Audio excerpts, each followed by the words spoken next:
ये ब्रह्मांड कहां से आया? इससे पहले ब्रह्मांड कैसा था? अक्सर लोगों के मन में एक प्रश्न रहता है कि ब्रह्मांड कहां से आया, कब से ब्रह्मांड का अस्तित्व है।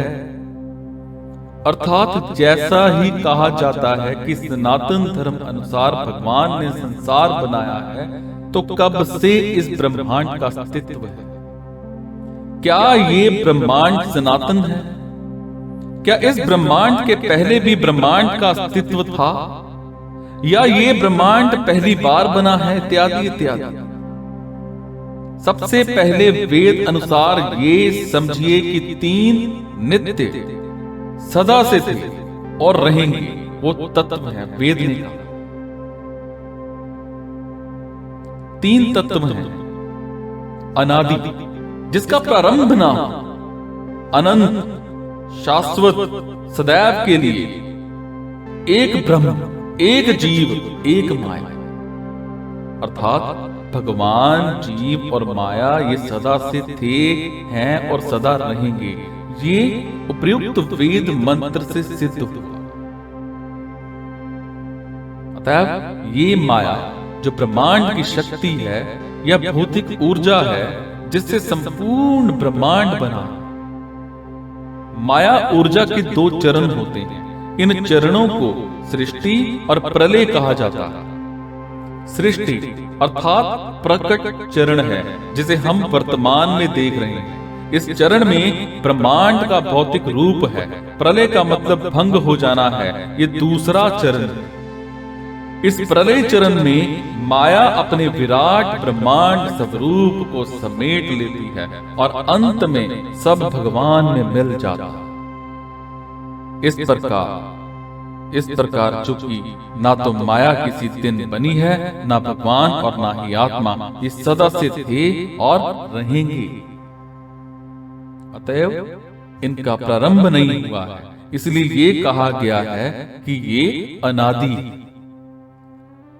अनादि होने से ये कहा गया है कि ब्रह्मांड भी अनादि, अर्थात ब्रह्मांड सदा से बनते आया है, सदा से नष्ट होते आया है, क्योंकि इसका कारण माया है जो कि अनादि।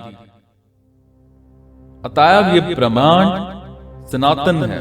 कुछ समय के लिए अवश्य प्रलय हो जाता है, परंतु पुनः ये प्रकट हो जाता है। इसीलिए ये निष्कर्ष निकला कि जो हम वर्तमान में ब्रह्मांड देख रहे हैं, ये पहली बार नहीं बना है। इससे पहले भी बना था और नष्ट हो गया था, और ये क्रम आगे भी होता रहेगा, क्योंकि माया ऊर्जा के दो चरण हैं, सृष्टि और प्रलय। दूसरे शब्दों में कहा जाए तो ब्रह्मांड तो वर्तमान ब्रह्मांड प्रकट हुआ, वर्तमान ब्रह्मांड का अंत होगा। इससे पहले एक ब्रह्मांड था, उसके पहले भी एक ब्रह्मांड था, उसके पहले भी था। जितना समय में पीछे पीछे चलते जाएंगे, उतने ब्रह्मांड पाते जाएंगे। सृष्टि और प्रलय का ये जो क्रम है, इसका कोई प्रारंभ नहीं है। पहला ब्रह्मांड नाम की कोई चीज नहीं है। भगवान ने पहली बार ब्रह्मांड बनाया हो, ऐसा कोई ब्रह्मांड नहीं है। ये अनादिकाल से ब्रह्मांड बन रहा है, इस बार भी बना है। वर्तमान में ये ब्रह्मांड जो है, इसका विनाश हो जाएगा, यानी प्रलय हो जाएगा। उस प्रलय के बाद फिर ये ब्रह्मांड बनेगा, और फिर दूसरी बार ब्रह्मांड का प्रलय होगा, फिर तीसरी बार बनेगा, उसका भी प्रलय होगा। इस प्रकार भविष्य में नया ब्रह्मांड बनता रहेगा, प्रलय होता रहेगा।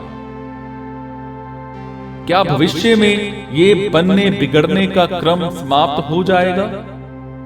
नहीं होगा।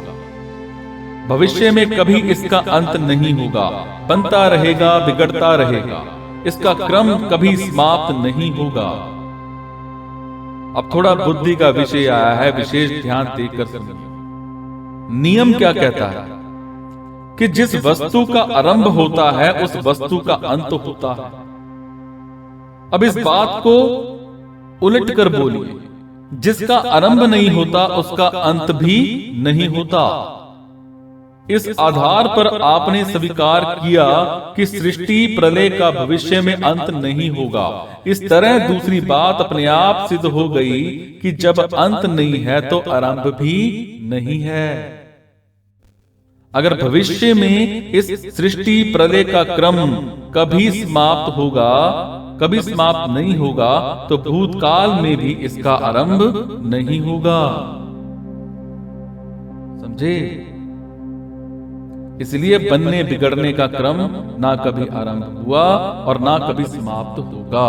थोड़ा गहराई से बैठकर मनन करेंगे तो अच्छी तरह स्पष्ट हो जाएगा। एक उदाहरण से समझें तो जिस प्रकार ऊर्जा न बनाई जा सकती है ना ही नष्ट की जा सकती है, उसका विभिन्न रूपों में रूपांतरित किया जा सकता है, ये नियम। ठीक इसी प्रकार माया को बनाया नहीं जा सकता और ना ही नष्ट किया जा सकता है, परंतु उसे विभिन्न रूपों में रूपांतरित किया जा सकता है। इसलिए यह संसार नष्ट होने के बाद फिर बन जाता है। इससे पहले ब्रह्मांड कैसा था? अर्थात जो संसार को धारण करने वाले विद्याता परमेश्वर ने सूर्य, चंद्रमा, भूलोक, पृथ्वीलोक, अंतरिक्ष लोक और अन्य लोकांतरों को पूर्व सृष्टि में जैसे थे वैसे ही फिर प्रकट किया। विष्णु जी बोले, ब्रह्मा जी त्रिलोकी को तथा जो प्रजा इस समय मुझ में लीन है उसे आप पूर्व कल्प के समान मुझ में उत्पन्न हुए अपने सर्ववेदमय स्वरूप से स्वयं ही रचित। अर्थात विष्णु जी ब्रह्मा जी से कह रहे हैं कि ब्रह्मांड को और उनमें जो प्रजा लीन है, भगवान के महोदर में अनंत आत्मा है जिसे यहाँ प्रजा कहा गया, उसे पूर्व कल्प में जो ब्रह्मांड था और उनमें जो आत्मा कर्म अनुसार जो कर रही थी वैसे ही फिर ब्रह्मांड रचकर प्रकट कर। अतएव जो ब्रह्मांड आपके समक्ष है वो पूर्व में जैसा था वैसा ही प्रकट किया गया है, और जो आत्मा जिस शरीर को धारण कर जो कर्म किया था वैसे ही फिर से बने ब्रह्मांड में कर्म फल अनुसार उसे फिर नया शरीर मिला और वो आगे अपना कर्म कर रहा है। इसलिए कर्म फल अनुसार कुछ आत्माओं को मनुष्य शरीर मिला, वो मनुष्य बने, और कुछ आत्माओं को पशु पक्षी जानवर का शरीर मिला, वो पक्षी पशु जानवर का शरीर मिला। मतलब जो इसी प्रकार माया सदा से सृष्टि और प्रलय के एक चक्र में है। भगवान माया को सृष्टि के लिए सक्रिय करते हैं क्योंकि माया एक दिमागहीन निर्जीव ऊर्जा है और इसीलिए इसे जड़ शक्ति कहा जाता है। सिर्फ जब भगवान माया को सक्रिय करते हैं तो माया ब्रह्मांड के रूप में भी प्रकट होती है। जब तक भगवान माया के इस सक्रिय चरण को बनाए रखते हैं तब तक ब्रह्मांड अस्तित्व में रहता है।